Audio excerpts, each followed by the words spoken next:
All right, welcome back with a quick little preview here for some more upcoming tiebreakers. Sorry, I'll try and stay out of the way of the whiteboard here.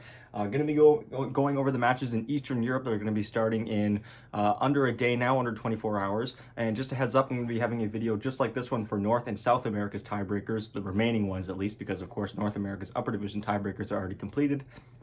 I'm going to be having that video going up just shortly after this one. And then later tonight, I'm going to be having my reviews, my end of Tour 1 reviews for both Western Europe and Southeast Asia. And that's the plan. And of course, if any news comes out, any more news comes out regarding anything around the DPC, that'll be going up as well.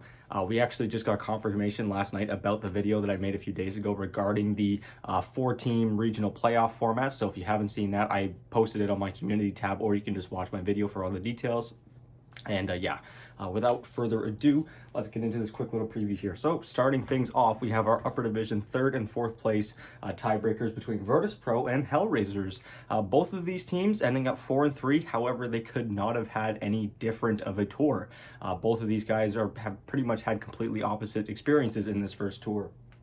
Taking a look at Virtus.Pro, it wasn't necessarily a terrible start for Virtus.Pro, but it was a lot lower than what a lot of people expected. You know, Virtus.Pro finished top 6 at TI. They looked very good. They made a few roster changes voluntarily, which leads most people to believe, myself included, that they were trying to improve their roster even further. And then it kind of got off to a rocky start. Or at least it really felt that way. But looking at it in the big picture, they really didn't lose as much as maybe a lot of people were making it seem like. For example, they start off by losing 2-1 to Hellraisers, who, again, we'll get into them because that's their opponent right now, had a very, very solid start to this season. Following that, they did have a nice couple wins over Gambit and Mind Games. However, those are two teams that have struggled a lot in this tour. They then followed up with a loss to PuckChamp, again, another team who has been doing fantastic this tour. They're already guaranteed a spot in the top 4. They have already clinched 2nd place in the region. They then beat Team Empire and then Na'Vi. Their series against Na'Vi was very well played for VP. And then they run into Team Spirit, who kind of kills their momentum again. So Virtus.Pro, not exactly having a terrible season, but it felt like every time they started to garner a little bit of that momentum, it just kind of got squandered by a team that was pretty red hot in the region. We saw Virtus.Pro go through their fair share of roster swaps or roster changes. Coming into the new year, they put Ilias, aka Kingslayer, on their bench, and they brought in a new player. His name escapes me at the moment. I'm pretty sure it's like a really Russian name too, so I don't even know if I'd be able to pronounce it, but they've looked pretty good with him, although, again, they've had a hard time keeping up with some of the better teams in this region, like PuckChamp, like Team Spirit. Taking a look at Hellraisers, however, a completely opposite story. These guys, the expectations were very low for them. Coming in through those that lower division, they had a lot of players from previous lower divisions that were all coming together. So we didn't really know what to expect for these players, and they came out of the gate swinging. Again, they start off the season by beating Virtus.Pro 2-1, and so right off the bat, we're like, okay, was that VP just underperforming, or is Hellraisers legit?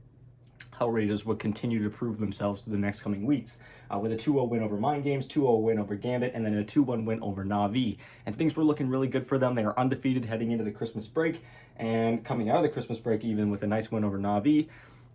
And then it's like they hit a wall. They just were falling apart a little bit. They start off by losing 2-0 to PuckChamp, which, again, PuckChamp has been one of the best teams in this region, but, you know, they didn't really look all that competitive in that series. They kind of looked like they were getting handled a little bit, but, you know, it's okay. Every team has their down day. It's possible this was just a rough series. Well, things didn't exactly get better. Not only were their opponents pretty tough, but also some pretty, you'd think, not so tough ones that they started losing to. 2-0 loss to Team Spirit. Again, that's going to happen. It's Team Spirit. But then they lose 2-1 to Empire, a team that is getting relegated because they only won, I believe, one series throughout this entire DPC tour. This was what was the most alarming thing about Hellraisers.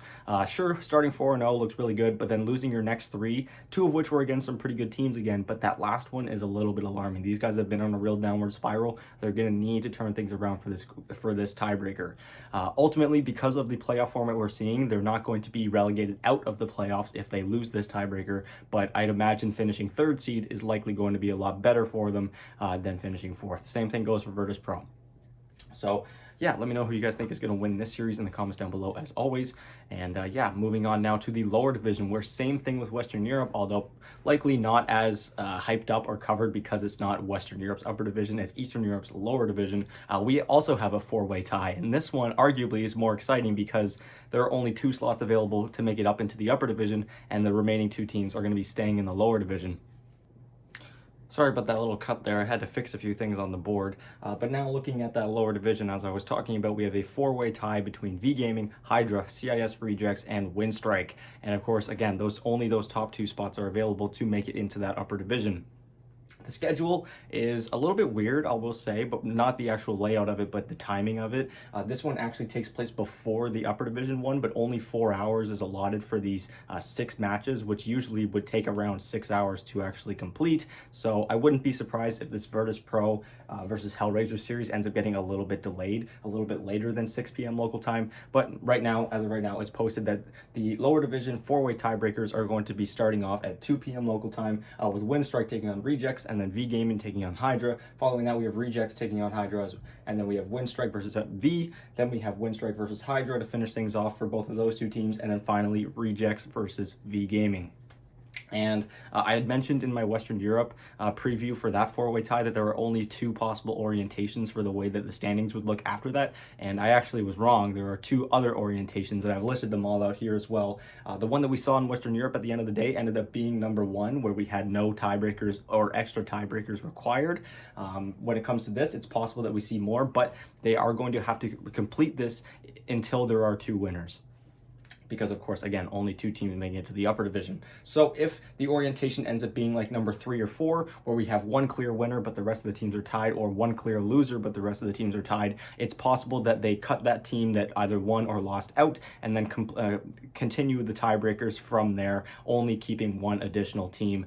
Again, if that's going to the upper division, keeping 1 team out, taking 1 other in, or if they're going down, then anyways, I'm over explaining at this point.